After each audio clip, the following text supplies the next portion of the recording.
Se o Espírito Santo de Deus tocou o seu coração e você atendeu ao chamado para ser um patrocinador do Show da Fé, escute com atenção. Faça agora mesmo a atualização do seu cadastro e continue contribuindo para que bilhões de pessoas, todos os dias, escutem a palavra que cura e liberta. Você tem 3 opções para fazer o seu recadastramento. A primeira é pela internet. Acesse o site patrocinadores.ongrace.com patrocinadores.ongrace.com. A segunda é pedir a sua ficha de recadastramento em uma igreja internacional da Graça de Deus no balcão do patrocinador. E a terceira opção é ainda mais fácil. Envie sua mensagem para o WhatsApp do patrocinador pelo telefone 21 96858 1951. 21 96858 1951. Você tem um papel fundamental nessa grandiosa e importante obra. Por isso é importante que tenhamos os seus dados atualizados em nosso sistema. Com essa simples atitude, você ajudará o Ministério R.R. Soares e a Igreja Internacional da Graça de Deus a aprimorar este trabalho que alcança bilhões de pessoas em mais de 170 países. Patrocinador do Show da Fé, faça parte dessa missão. 2 Crônicas, capítulo 14, e vamos ler a partir do versículo 6. Hoje a gente falar de um homem chamado Asa. Esse foi um rei de Judá e ele começou o seu reinado de uma forma bem, né? Ele foi um homem sábio no início do seu reinado. Começou a fazer as coisas que agradavam ao Senhor. Começou a buscar a Deus de uma forma muito intensa, né? E tirar tudo aquilo que Deus desaprovava, ele tirou do meio do povo. Ele levou o povo a ter uma intimidade com Deus, né? E aí, no versículo 6 diz assim, ó: E edificou cidades fortes em Judá, porque a terra que estava quieta, e não havia guerra contra ele naqueles anos, porquanto o Senhor lhe dera repouso. Disse, pois, Judá: Edifiquemos esta cidade e cerquemos de muros, torres, portas, ferrolhos, enquanto a terra ainda está quieta diante de nós. Buscamos ao Senhor nosso Deus, buscamos e nos deu repouso em redor. E edificaram, pois, e prosperaram. Então, o Asa, ele começa o reinado dele de uma forma tão assim intensa em buscar a Deus, em ter uma intimidade com Deus, né? Que Deus traz um repouso sobre ele. Deus traz um descanso sobre ele e sobre o povo. Não havia guerra no período que ele começou, né? Talvez em nossas vidas, tem momentos em nossas vidas, a gente às vezes acha que a gente passa o tempo todo em guerra, em luta. E muitas das vezes não, a gente tem momentos de paz, em que as coisas estão tranquilas, em que tudo está dando certo. Não é assim? A gente está buscando a Deus e as coisas estão andando, tá fluindo, porque Deus está dando o repouso. Só que a gente sabe que o inimigo, ele é o quê? Astuto. A gente sabe que existe um adversário o tempo todo, ele está querendo guerrear contra nós, né? E aí, lá no versículo aqui, no 8 diz, né? Tinha, pois, Asa um exército de 300 mil que traziam pavês e lança, 280 mil Benjamim que traziam escudo e tiravam de arco. Todos estes eram varão valentes. Então, no período em que ele estava sem guerra, sem pessoas lutando ou batalhando contra ele, o que foi que ele fez? Ele se protegeu. Ele aumentou agora as suas armas, fortificou a cidade. Que é um alerta para mim e para você, que no momento em que a gente estiver de repouso, nós temos que continuar o quê?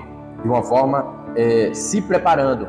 Temos que estar atentos para quando o inimigo vier sobre nossas vidas. E lá no versículo 11, né? E Asa clamou ao Senhor, Deus disse: Senhor, nada para ti é ajudar. Que poderoso quer de nenhuma força. Ajuda-nos, pois, o Senhor Deus, porque em ti confiamos e no teu nome viemos contra esta multidão. Senhor, tu és o nosso Deus e não prevaleça contra ti o homem. E o Senhor feriu os etíopes diante de Asa e diante de Judá, e fugiram os etíopes. Então, embora ele tivesse aquele período de paz, de sossego, de tranquilidade, um inimigo se levantou contra ele. Um inimigo foi contra ele e ele faz uma oração a Deus, né? Senhor, e ele clamou ao Senhor: Senhor, nada para ti é ajudar, quer poderoso, quer de nenhuma força. Então ele diz: Senhor, o Senhor está pronto para ajudar quem quer que seja. O Senhor está pronto para nos ajudar. Então nós nos levantamos contra ele. Eu peço agora a ajuda do Senhor. Tem pessoas que ela está passando por uma dificuldade e ela esquece de buscar a Deus. Ela fica o tempo todo tentando resolver com as forças dos braços. Ela fica: não, eu vou dar um jeito, isso vai se resolver. Não, eu vou conseguir, eu vou. E não vai para lugar nenhum. E ela esquece que Deus, lá em Isaías 59, fala que as mãos deles estão estendidas, que os ouvidos deles estão atentos ao nosso clamor. Eu só preciso fazer o quê? Buscar a Ele. O Asa clamou, ele agora teve o período de paz, ou de sossego, mas quando a situação difícil veio sobre ele, de imediatamente ele disse o quê? Senhor, eu estou indo, mas eu peço a tua ajuda, porque eu sei que o Senhor está comigo. Eu sei que o Senhor nos desampara, né? Como diz ali: eis que a mão do Senhor não está encolhida para que não possa salvar, nem o seu ouvido agravado para não poder ouvir. Então por que você não está clamando? Por que você não está falando com Deus? Por que você está querendo passar por essa situação sozinho? Se você já percebeu que na força dos braços, com todo o seu conhecimento, com tudo que você tem adquirido até agora, não está resolvendo, é a hora de você buscar. Tem um louvor que fala, né? Se precisar, é só chamar. Então, Deus está atento, só esperando você chamar. Amém?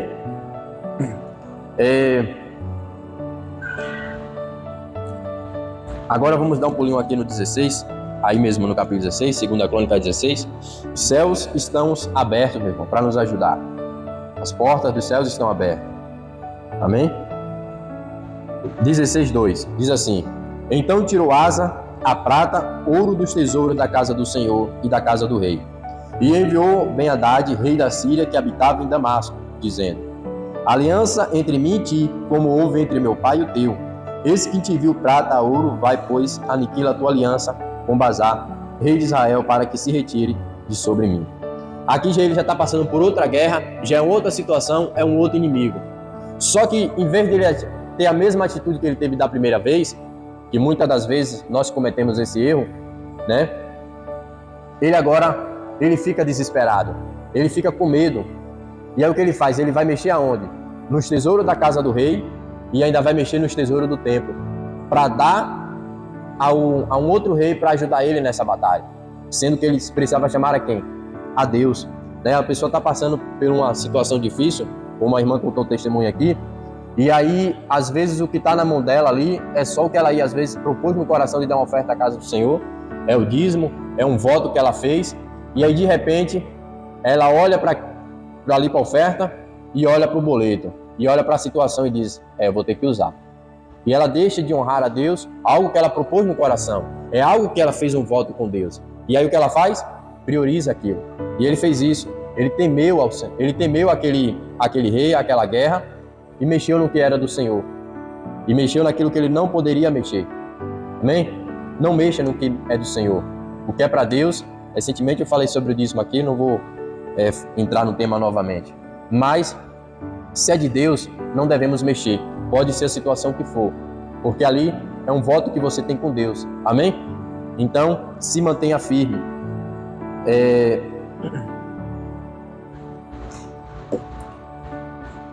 Aí agora no 7,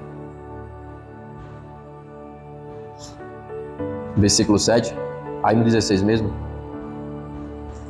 Naquele mesmo tempo veio Anani, o vidente, a Asa, rei de Judá, e disse: por que confiaste no rei da Síria e não confiaste no Senhor teu Deus? O exército do rei da Síria escapou das tuas mãos. Porventura não foram os eutípios e os líbios um grande exército, com muitíssimos carros e cavaleiros? Confiando tu, porém, no Senhor, ele os entregou nas tuas mãos? Porque quanto o Senhor, seus olhos passam por toda a terra, e para mostrar-se forte para com aquele cujo coração é perfeito com ele nisso. Pois procede loucamente, porque deste agora haver a guerra contra ti. Então, Deus traz a repreensão pela atitude dele. Então, toda vez que eu e você estivermos fora da direção de Deus, fora do que Ele tem para mim e para você, Ele vai nos repreender. Ele vai trazer a palavra dele para nos repreender. Mas não é porque ele quer te afastar, não é porque ele é um pai mau, não é porque é um Deus mau, é porque ele te ama e ele quer cuidar de você. E ele sabe aquele ímpeto que você tinha no início da sua caminhada, aquela garra que você tinha no início do evangelho, que você começou, não, agora eu quero servir a Deus, eu não vou fazer mais isso porque desagrada a Deus, eu não quero mais isso na minha vida porque vai me afastar do Senhor. E então quando você tenta voltar novamente a ter essas práticas, o Senhor traz a correção. E ele trouxe a correção a Asa. E disse, eu não fui com você lá atrás? O exército ainda era maior do que esse que você está com medo. Agora vai vir uma sentença sobre você. Vai vir guerra sobre você. Então, irmão, não se desespere, não se permita. Continua buscando ao Senhor nos momentos difíceis, nas suas dificuldades. Ele nunca vai o quê? Te desamparar. Amém? Lá em Hebreus 12, versículo 6 fala, né? Que Deus ele repreende aquele que ele ama. Se ele está te repreendendo, é porque ele te ama. E ele quer você perto dele. Ele quer que você se achegue a ele. Aí no versículo 12, né? Vamos ver o que aconteceu com Asa. E caiu Asa doente de seus pés, no ano 39º do seu reinado. Grande por extremo era a sua enfermidade. E contudo, na sua enfermidade, não buscou ao Senhor, mas antes os médicos. Então veja que Asa pegou uma doença, ele pegou uma enfermidade. E aquilo que era para trazer ele para perto de Deus, ele não se dobrou, ele não voltou. Aqui deixa bem claro, né, que fala, e ele não buscou ao Senhor. Quantas pessoas, como eu falei no início, está passando por situação difícil, mas ela não está buscando ao Senhor. Para você ter ideia, Asa ele teve tanta intensidade em servir a Deus, que no capítulo 15, eu não li aqui, a mãe dele, a rainha, fez uma imagem de barro e começou a adorar essa imagem. Ele destruiu a imagem e ainda tirou ela de rainha. Para você ver a intensidade que ele estava buscando ao Senhor. Né? Aí eu faço uma pergunta a você, qual é o inimigo, qual é a situação que está te afastando de Deus? Sei que hoje a gente está falando, o tema do culto hoje é sobre prosperidade. Mas veja, Asa, enquanto ele buscou o Senhor, enquanto ele teve intimidade com Deus, ele foi um homem próspero. Né? Ele teve repouso, nas guerras ele vencia. Né? Será que você não está se afastando do Senhor? Será que a situação que você está passando hoje não é Deus dizendo para você, se achegue mais perto de mim, se achegue mais perto, eu vou te ajudar, eu estou com os ouvidos atentos para te ouvir, a minha mão está estendida. Será que não é isso que Deus quer falar com você? Então que hoje, meu irmão, você abra seu coração, se você se analise, né? E nós, na verdade, eu também, possamos nos analisar e ver porque às vezes a pessoa ela acha que está buscando ao Senhor, que ela está nos caminhos do Senhor, só porque ela tem a frequência de vir à igreja. Mas isso muitas das vezes não significa que a pessoa está tendo uma intimidade ou uma comunhão com Deus. Aqui não fala que ele pegou e de agora em diante o povo vai começar a adorar outras imagens, não. Mas só o fato de ele mexer nas coisas do Senhor foi grave para Deus. Mas Deus chamou ele a atenção e ele não quis ouvir. Ele não se arrependeu do erro dele. E ainda é porque eu também não li, mas o profeta que vai dar o recado, ele manda prender o profeta. Né? E tem pessoas que ela não manda prender, às vezes o pastor ou não se revolta contra Deus, mas ela rejeita a palavra, né? Não quero essa palavra. Essa palavra é muito dura. Eu não quero isso para mim. Eu não estou desobedecendo a Deus. Então ela rejeita. Amém?